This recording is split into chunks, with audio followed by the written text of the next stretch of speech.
평화를 빕니다. 독서 말씀에서 한 가지, 그리고 복음 말씀에서 한 가지를 나누고자 합니다. 이사야서 35장 그 4절 말씀에 보면 굳세어져라 두려워하지 마라 하면서 보라 너희의 하느님을 복수가 들이닥친다. 하느님의 보복이 그분께서 오시어 너희를 구원하신다 라는 내용이 있어요. 그 하느님의 보복, 복수, 뭔가 무섭죠. 그렇다면 그것은 뭔가 나를 괴롭혔던 존재들을 물리친다는 얘기잖아요. 없애버린다는 얘기고. 근데 그 다음을 보면은 해방이에요. 눈먼이들이 눈이 열리고, 귀먹은 이들이 귀가 열리고, 다리 젖는 이들이 사슴처럼 깡충깡충 뛰고, 말 못하는 이들은 환성을 울리고, 광야에서는 물이 터져 나오고, 사막에서는 냇물이 흐르는. 물론 우리나라에서 이것을 상상하는 게 조금 어렵긴 합니다. 왜냐하면 광야나 사막이 우리나라는 별로 없기 때문에, 사막 같은 게 없기 때문에 상상하기는 쉽지 않지만 그쪽 지방 사람들에게 이 말씀은 어마어마한 축복이고 해방이겠죠. 유목민들에게. 어쨌든 주님의 복수는 해방이에요. 주님의 복수는 회복입니다. 주님의 복수는 다시 원상태로 돌아감을 의미합니다. 그 복수는 새 생명을 주는 것입니다. 무엇을 없애버리고 사라지게 만드는 것이 아니죠. 사라지는 것이라곤 죄악과 그리고 간계, 사탄의 모든 권세들이 사라지는 것이겠죠. 그래서 주님의 복수, 해방이 오늘 복음에 이어져 나오는 거죠. 이 중풍병 걸린 환자를 용감하게 싣고 지붕을 뚫어서 예수님 앞에 데려다 놓은 그들의 믿음을 보시고 주님께서는 그의 묶인 죄를, 그의 병을 해방시켜 주십니다. 여기서 우리가 조금 주목해야 될 부분이 있습니다. 예수님께서 당신의 말씀인 죄를 용서받았다는 말을 의아해하는 사람들에게 너희는 왜 그것을 의아해하냐 하면서 죄를 용서받았다와 일어나 걸어라 라는 것과 어떤 게 더 쉬우냐라고 말씀하세요. 너희는 죄를 용서받았다. 일어나 걸어가라. 단어 글자 수로 따지면, 한국말의 글자 수로 따지면 너는 죄를 용서받았다. 9글자고요. 일어나 걸어가라. 7글자예요. 그럼 일어나 걸어가라가 더 쉽잖아요. 더 짧고 더 간결한 것 같죠. 이게 무슨 의미일까? 예, 우리가 누가 저에게 큰 선물로 30평짜리 집을 준다고 합니다. 집을 준다고 해요. 얼마나 기분 좋아요, 그죠? 자, 누가 나에게 30평짜리 집을 준다는 것과 누군가 나에게 그 집 안에 어떤 물건, 내가 너에게 냉장고를 줄게, 내가 너에게 TV를 줄게, 내가 너에게 싱크대를 줄게, 책상을 줄게, 의자를 줄게, 방석을 줄게, 장롱을 줄게 하면서 그 안에 구성품들을 하나씩 주는 것, 어떤 것이 더 큰 기쁨일까요?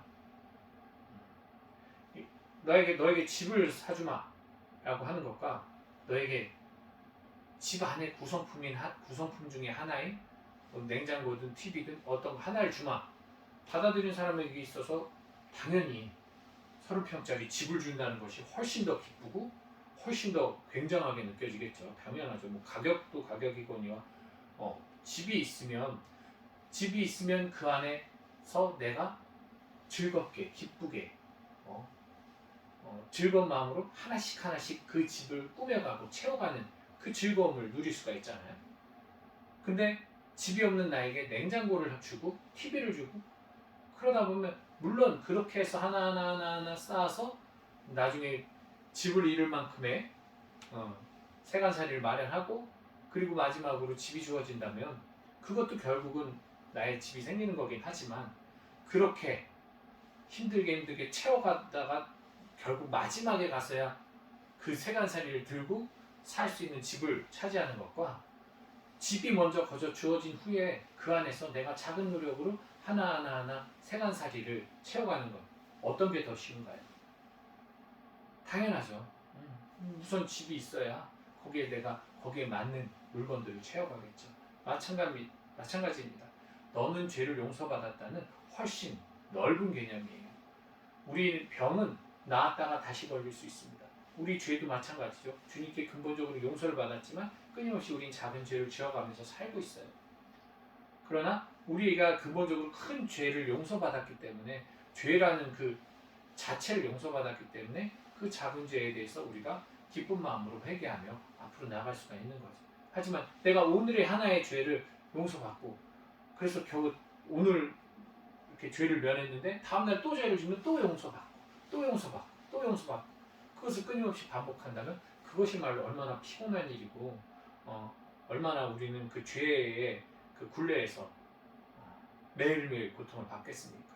근본적인 해결책을 얘기하신 거예요. 그렇기 때문에 너가 지금 나아져서 이제 너의 두 다리로 걸어갈 수 있지만, 만약에 또 아프고 또 다시 중풍에 걸린다면 다시 불행해지는 것이다. 그것이 아니라 넌 이제 완전히 나았다. 완전히 치유되었다. 완전히 죄를 용서받았다. 그것이 너에게 다시는 그 두려움을 갖지 않는, 죄에 대한 두려움을 갖지 않는 길이다 라는 것을 선포하시는 거죠. 그러니까 그것이 더 정확하고 죄에서 해방되는 것을, 그리고 자신의 중풍병에서 완전히 해방된 것을 완전하게 인식하고 이해할 수 있는 쉬운 방법이겠죠.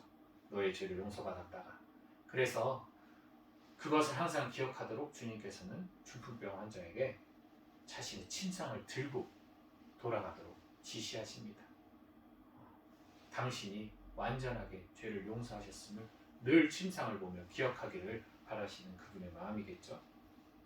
그래서 우리들 늘 이미 용서하신 주님께, 그러나 오늘도 살아있는 존재로서 오늘도 또 죄를 지어가는 우리들이 그 용서하시는 주님의 자비를 언제나 늘 깨어 기도하며 깨달아가도록 오늘도 초대하시는 주님께 감사하는 마음으로 이 미사를 계속 봉헌하도록 합시다.